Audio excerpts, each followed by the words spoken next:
I think 160 would have been a completely different chase there. I think we saw it even their halfway mark there through 10 overs. I think they were sort of 2 for 70 after 10. And if we'd taken a couple of quick wickets there, it could have definitely changed the momentum of the game. But, you know, they were able to sort of just keep knocking it around, knowing that the run rate wasn't, you know, going to get out of control. And we were able to get a couple of batters set and then sort of put some pressure on when they felt they could, rather than when we dictated. So I think that sort of, and then once they got ahead of the run rate a little bit, you know, we had to set more attacking fields and bowl a more attacking style to try and create a wicket. So, you know, and then it ended up, you know, the game ended up finishing a little bit quicker than, you know, what I think it could have. But, you know, at the end of the day, we had to try and create some opportunities there. I know it's tough when you're kind of going all around the park there, but is there any part of you that kind of enjoys what Chris Gale's able to do at 41? Not at all when you're playing against him, to be completely honest. I mean, some of the striking is, you know, a couple of those hits. One of them is into the wind to the, you know, there was some pretty impressive striking there.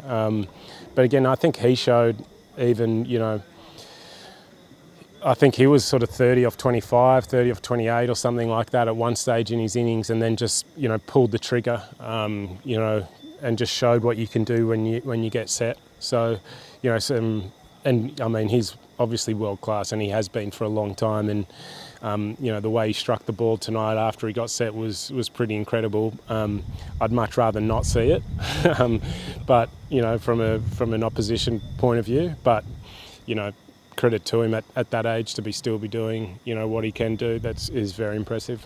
You mentioned there about you can be, you know, 20 off 20 balls or kind of around it. I think Finchie was on 30 off 30 odd, and that catch got taken. That really amazing down here. How big a turning point was that? And just on the fielding in general, mate, do you feel like they've kind of edged you fielding-wise as a collective this year so far? Yeah, look, I think both teams have, you know, maybe missed a few opportunities, but we, you know, in that first game, we missed a big one to get Andre out really early, and you know, we missed a big, like, I think the opportunities we've missed have been quite big turning points in the game.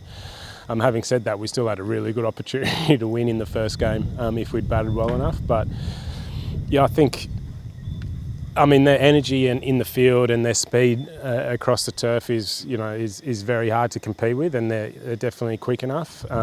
But you know, I feel like we've fielded pretty well. We haven't taken everything, and there's definitely room for improvement. But I don't think it's our, you know, the biggest work on for us at the moment. I think we need to find a way to counteract their defensive style of bowling and try and, you know, put them under a little bit more pressure and find some strategies to put them off their plans and trying to make them feel a little bit more uncomfortable.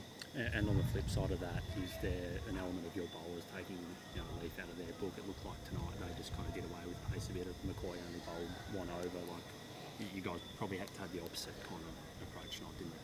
Yeah, I think, I mean, had we scored 160, then, you know, it might have been a different story. Or if we had, if we'd taken a couple more wickets earlier, then we could maybe be a little bit more defensive with our fields. But we had to create something. And Nick and Chris had showed that they were able to keep ticking it over without sort of taking too many risks. So we did have to try and, you know, manufacture a wicket to crack the game open. And again, like, I think the bowlers in both teams have very different instincts as well. I think our guys, you know, are big and fast, and you know, some really strong assets of swing and pace. So, you know, their natural instinct is to want to use that. So where I think those, you know, their bowlers, their sort of natural instincts are to slow things down, and when they do go on pace, to go as wide or as full as possible. So, you know, I think instinctually we're talking about, you know, a couple of different skill sets, and you know, it probably has a lot to do with where we've played a lot more cricket at, and where they've played a lot more cricket. But you know, I think we've got to adapt to where we play, who we play against.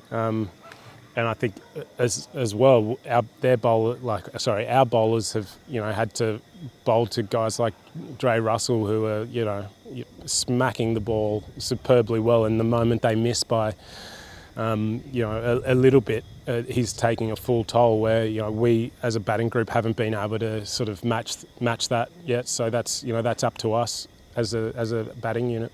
Just finally, mate, 3-0 down, and you've got 10 T20s and 3 one-days. They can be long tours, can't they? If you're not winning, how do you kind of mentally handle, I guess, these next 2 dead rubbers, and then beyond that too? Well, I mean, personally for me, there's only one way, and that's to keep trying to improve, keep trying to get better. Every day is an opportunity to do that. So, we've got 2 more T20 games that we're going to be fighting very hard to win, and turn this into a close series, even though it's already over. But 3-2, and then we look back to that first game. You just never know. I think these last 2 games we've definitely been outplayed, but it's up to us now as a group, individually, together, to try and improve and learn and get better and put a better performance on the board.